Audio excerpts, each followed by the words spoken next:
Assalamualaikum, salam keluarga Malaysia, selamat petang semua, apa khabar? Saya Nazra Noran, diharap semua sihat belaka. Sebab apa? Hari ini Cakna Kesihatan kita nak bawa satu topik yang cukup memberi manfaat kepada kita semua. Sebab apa tahu, jantung saya berdebar dudap hari ini. Sebab tajuk yang kita pilih ni pun mendebarkan ya, sayang jantung erat-erat. Jadi sudah pastinya membuatkan kita ni memikirkan sesuatu untuk kita menjaga jantung kita. Sebab apa? Di Malaysia ini sakit jantung adalah perkara ataupun punca kematian dalam sesebuah negara, di dunia juga sebenarnya, pembunuh nombor satu negara. Jadi, menurut data terkini yang diterbitkan oleh WHO ataupun Pertubuhan Kesihatan Sedunia pada tahun 2017 ya, kematian akibat penyakit jantung koronari di Malaysia telah mencapai 30,598 atau 22.13% daripada jumlah kematian. Ini adalah fakta. Jadi, hakikatnya wajiblah kita untuk sayang jantung kita erat-erat. Jadi tapi sebelum ini, kepada anda yang sedang menonton, boleh like ataupun di keluarga ataupun di Instagram atau Facebook untuk keluarga talk ini. Sama ada anda boleh juga on notification, subscribe di YouTube keluarga. Okey?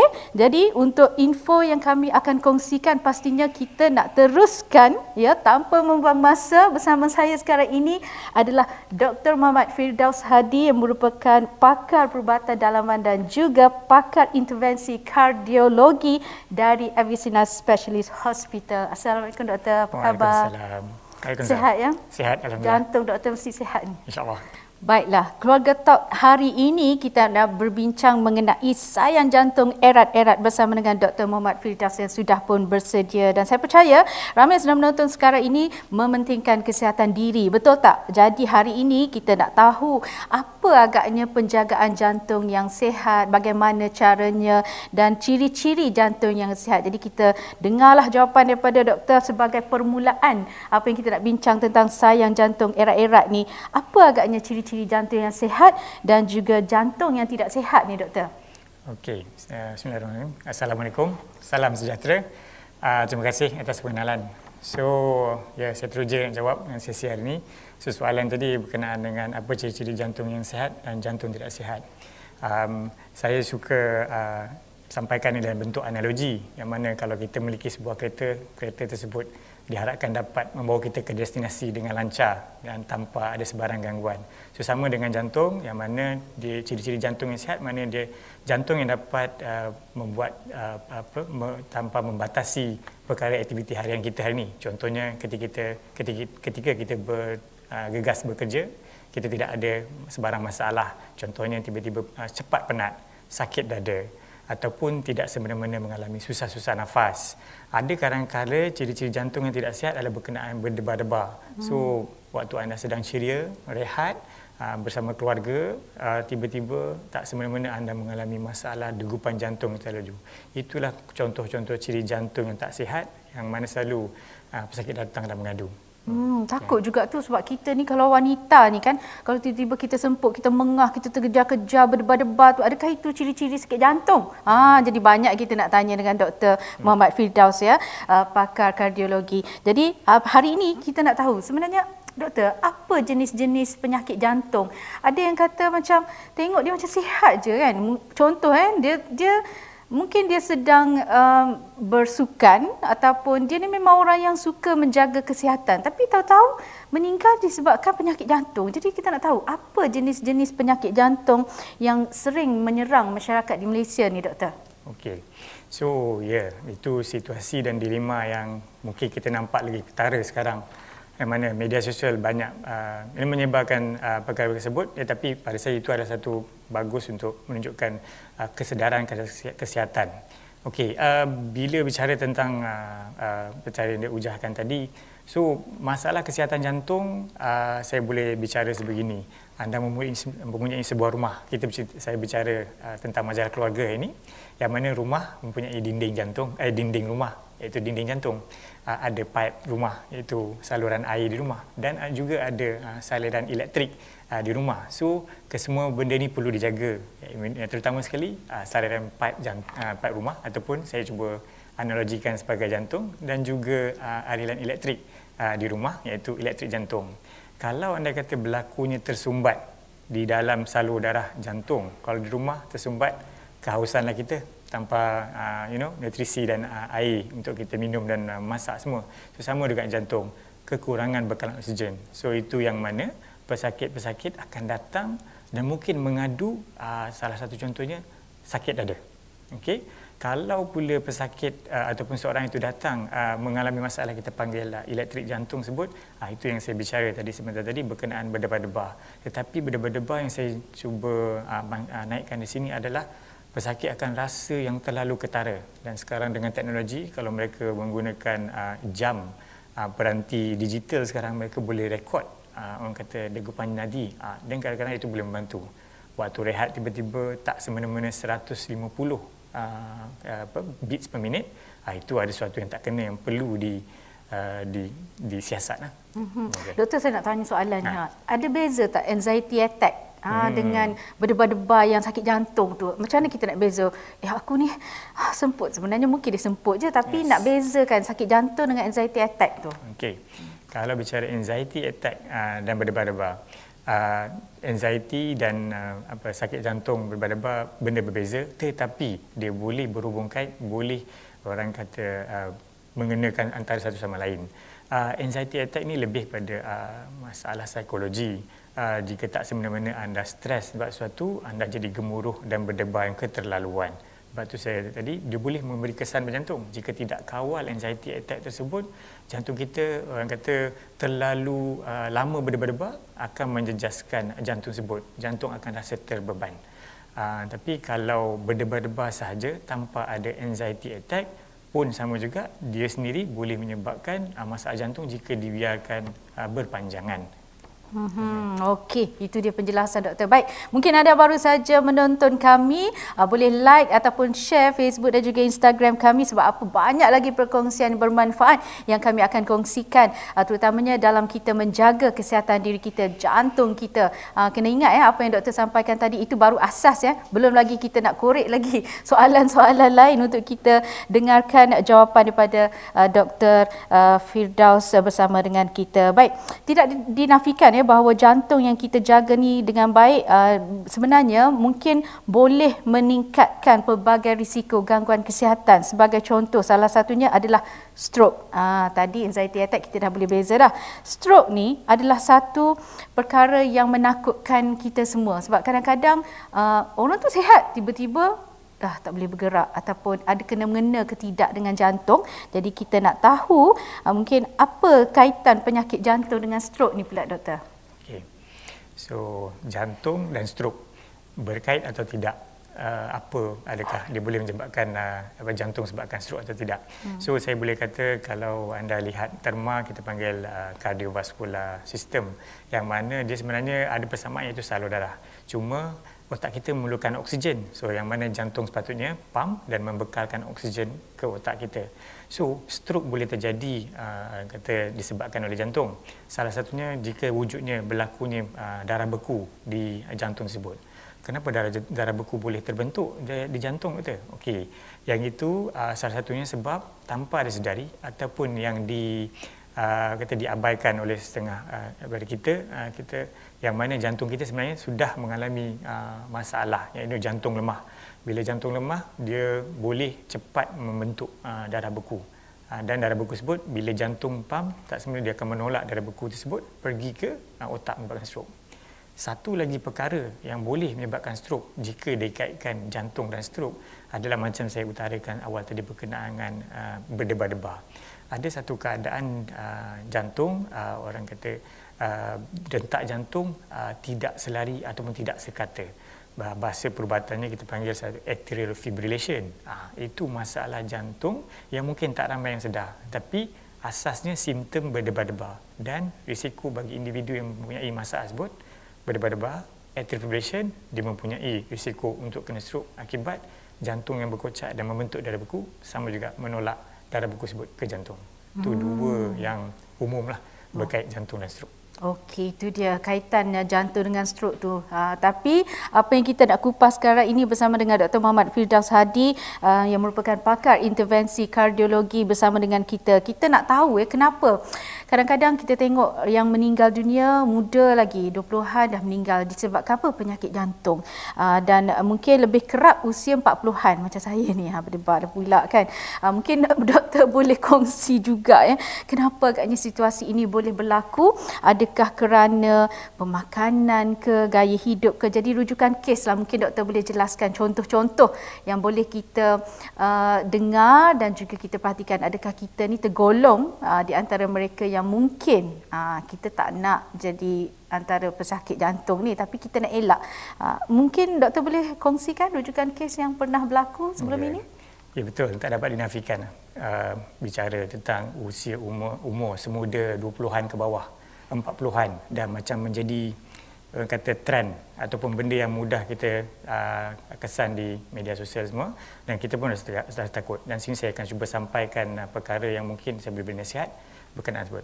Nombor satu, terjadinya perkara ini ada beberapa sebab. Satunya adalah mungkin kita panggil tabiat. Keduanya amalan kesihatan.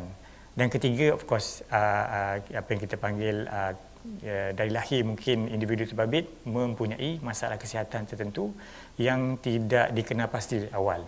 Tabiat maksud saya senang secara umum adalah berkenaan merokok. Dan of course ada orang juga cakap berkenaan vape. Tapi pada saya perkara tersebut memang telah dikenal pasti, terutama sekali merokok adalah amalan yang tak boleh kita sambung. Okey, tak boleh. Saya nasihatkan semua di sana, tolonglah berhenti. Okey. Keduanya tabiat kesihatan, amalan kesihatan.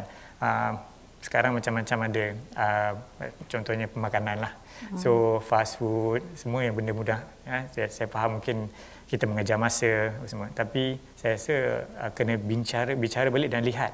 Study balik kata macam mana pemakanan kesihatan kita. Ada kita amalkan benda yang sihat banyak ataupun kurang.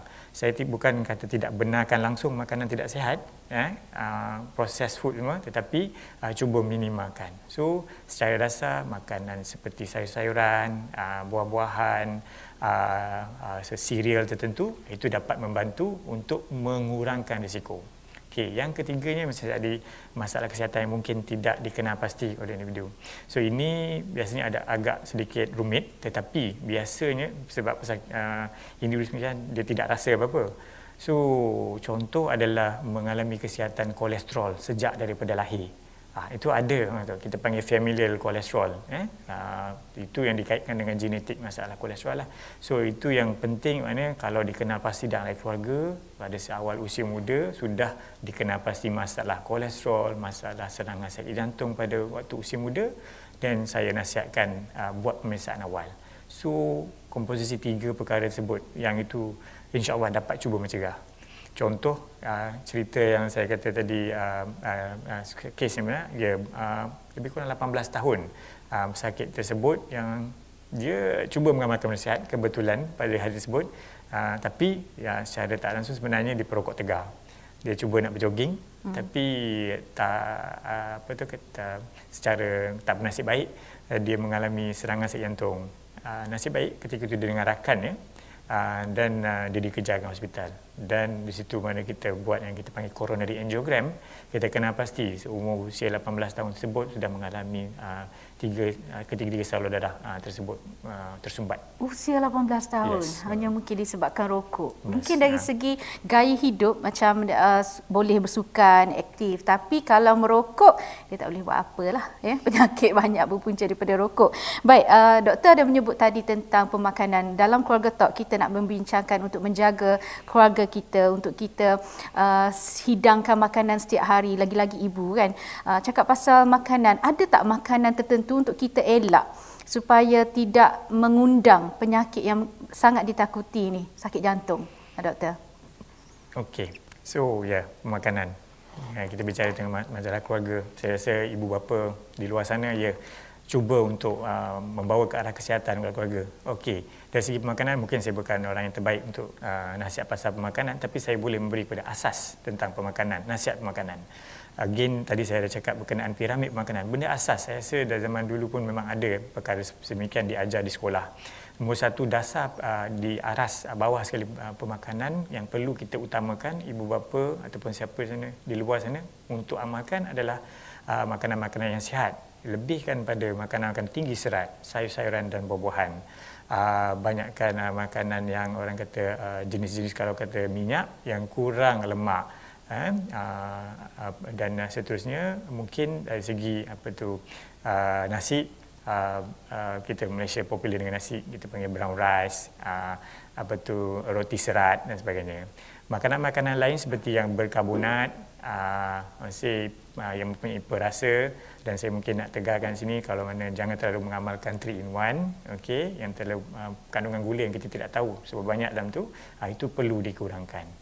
So itu orang kata yang paling banyak adalah lebih baik yang itulah, yang mana serat dan makanan yang sihat lah. Okay. Jadi ibu kena biasa-biasakan diri untuk menyediakan makanan yang sihat macam ni ya. Itu pesanan Dr. Muhammad Firdaus kita. Baik, bercakap tentang sayang jantung erat-erat. Kita nak teruskan lagi sebab apa? Penyakit jantung ni sering kita kaitkan dengan obesiti. Cakap pasal obes ni terasa sikit lah. Okay. Namun sekarang ada di kalangan kita yang mungkin tiada sejarah obesiti. Mungkin doktor boleh jelaskan kaitan sakit jantung dengan obesiti ni, doktor? Okey, sakit jantung dan obesiti, ya, benda tu memang dalam kajian dah lama, dah dikenal pasti. Perkaitannya adalah secara langsung. So, perkaitan dia adalah sebegini, yang mana obesiti itu dikaitkan dengan tingginya kandungan lemak, komposisi lemak, itu nombor 1. Itu faktor secara langsung. Ada faktor yang tidak secara langsung, yang mana, minta maaf, kata bila obesiti mempunyai tekanan dan berat badan yang tinggi. So, maknanya dia cuba membebankan jantung. Ya, yang mana kita terpaksa membebankan orang kata badan kita untuk aktiviti seharian. Again, analogi, kita mempunyai kereta mempunyai enjin cc 2.0 tetapi beratnya adalah 1 tan seperti kontena. Saya rasa kereta tak boleh nak berjalan. So, enjin pun boleh rosak. Itu saya analoginya. Itu secara tak langsung.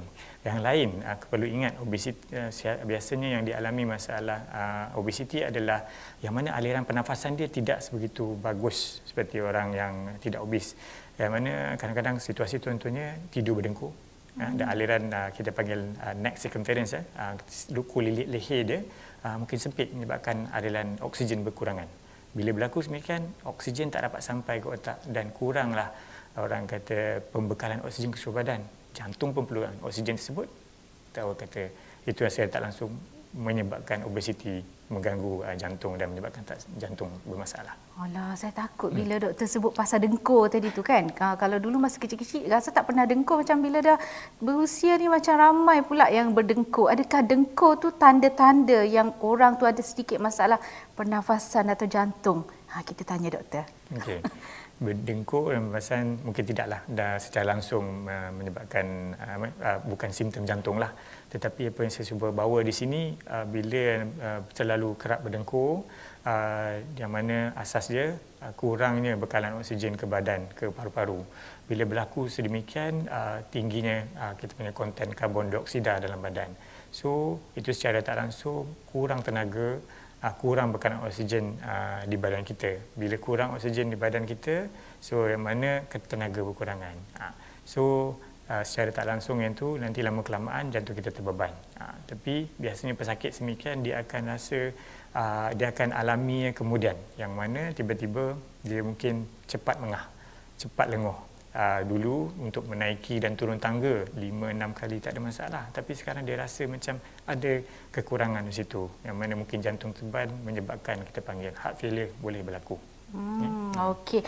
Baik, kepada anda yang mungkin baru saja menonton kami, anda boleh juga hantarkan soalan ke komen ke nak tanya doktor direct ya, berkenaan dengan sayang jantung erat-erat ini. Sebenarnya kita dah ada ni followers keluarga bernama Marliana. Dia tanya, doktor, kenapa ada orang dia jaga badan, dia makan makanan sihat, dia selalu bersukan, main-main bola, main badminton, tapi bila sedang bersukan tu boleh terjatuh. Tahu-tahu sebab jantung.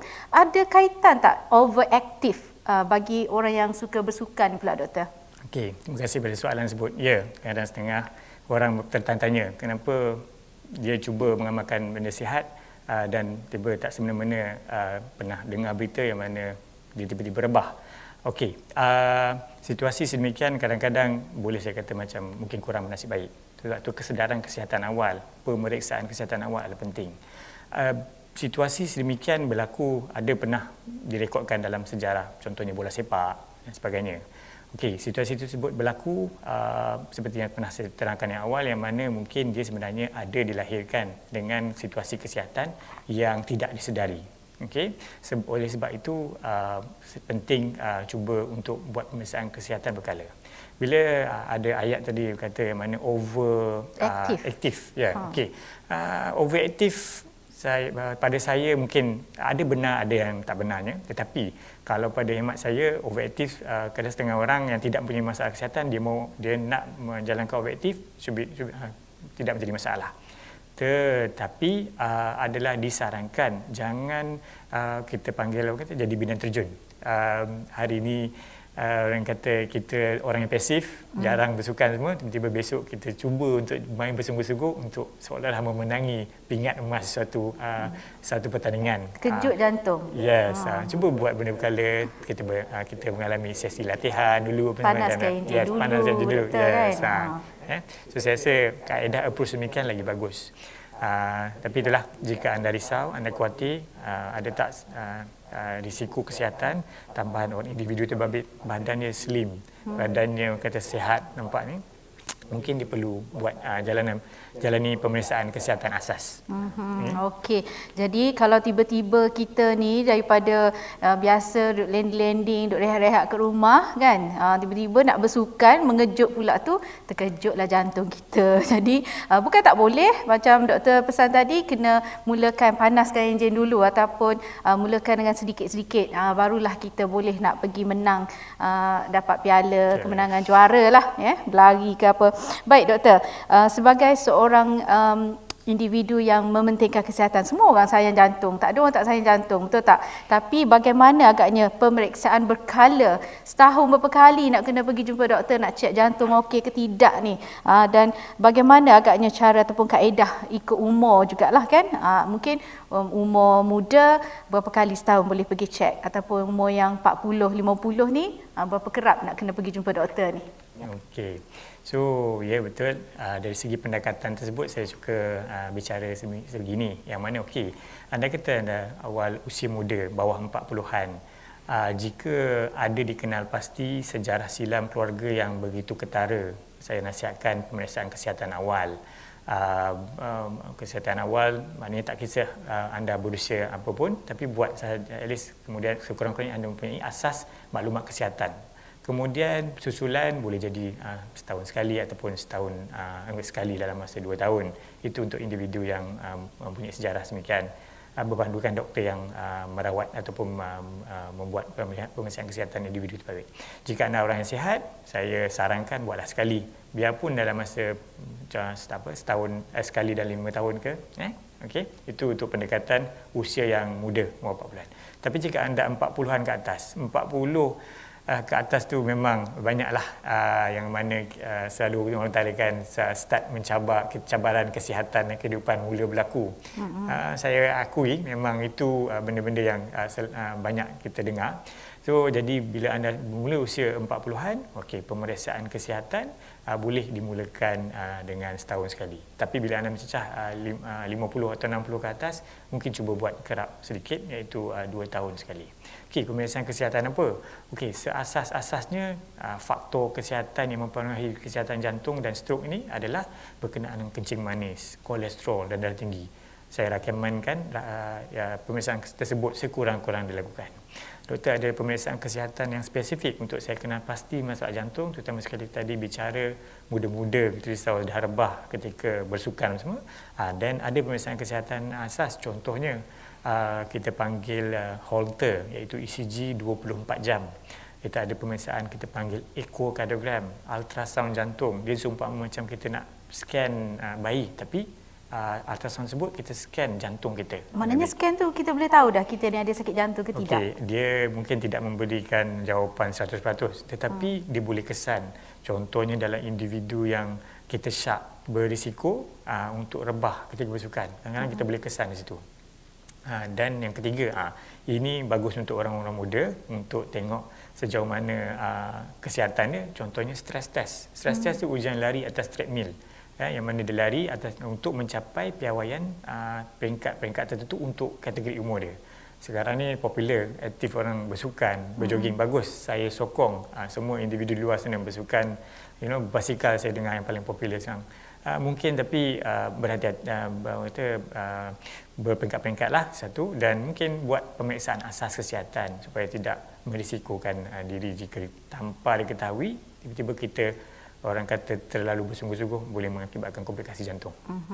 Sebenarnya gaya hidup sihat tu memang doktor dah pesan dah kan, tapi kena mulakan dengan secara berperingkat atau panaskan enjin dulu, jangan buat terkejut jantung kita, betul tak? Jadi jelas ya apa yang telah dikongsikan oleh doktor itu tadi sekurang-kurangnya dapat memberi kesedaran kepada kita betapa pentingnya kita menjaga kesihatan, lagi-lagi jantung kita. Kalau jantung kita berhenti tiba-tiba tu, dah innalillah. Tak boleh nak cakap apa dah.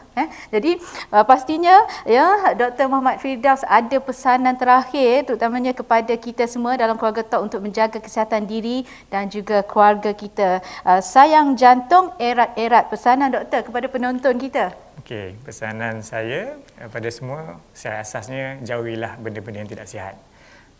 Mulakanlah pendekatan, orang kata memeriksa kesihatan anda. Saya rasa ramai di luar sana yang suka bila kita bicara tentang keuangan, duit, semua cepat, iaitu kononnya investment. Tapi ada satu yang saya suka naikkan di sini adalah your health investment. So, kata melabur dalam kesihatan, iaitu dengan buat pemeriksaan dan menjaga kesihatan anda, saya rasa insya-Allah anda melabur memanjangkan hayat anda dengan kesihatan tersebut. Itu pada saya. Jadi jangan lupa sertai pelaburan untuk kesihatan jantung kita. Gitu. Okey. Baik, terima kasih sekali lagi kepada Dr. Muhammad Firdaus Hadi yang sudi bersama kita yang berkongsi ilmu. Pastinya ianya memberi manfaat kepada kita semua menjaga kesihatan kita, dan terima kasih yang tidak terhingga kepada followers Keluarga Magazine yang stay tune dari tadi lagi sampailah nak habis live dah ni. Jadi baiklah, sampai di sini sahaja Keluarga Talk untuk hari ini. InsyaAllah kita jumpa lagi pada minggu-minggu akan datang dengan topik yang lebih menarik. Kena tunggulah ya, kena sertai kami juga nanti untuk kita sama-sama mendapat ilmu yang bermanfaat. Sampai di sini sahaja, insya-Allah kita jumpa lagi. Assalamualaikum, bye bye.